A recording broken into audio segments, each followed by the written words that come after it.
Kabar terbaru datang dari keluarga terpidana mati kasus pembunuhan Brigadir Yosua Ferdi Sambo. Anak keduanya bersama Putri Chandrawati, Tribrata Putra baru saja lulus dari SMA Taruna Nusantara pada Sabtu 6 Mei 2023 di Magelang, Jawa Tengah. Momen pilu pun terlihat ketika Tribrata tak didampingi kedua orang tuanya. Diketahui saat ini Ferdi Sambo dan Putri Chandrawati harus mendekam di penjara atas kasus pembunuhan terhadap Brigadir Nofriansah Yosua Huta Barat. Meski tak seperti teman-temannya yang lain bisa merasakan foto bersama, kedua orang tuanya Tribrata Putra tetap mendapat dukungan.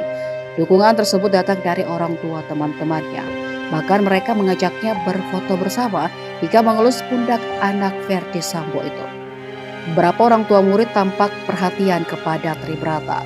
Kesedihan tentu dirasakan Tribrata mendapati kedua orang tuanya tak bisa datang di hari kelulusan.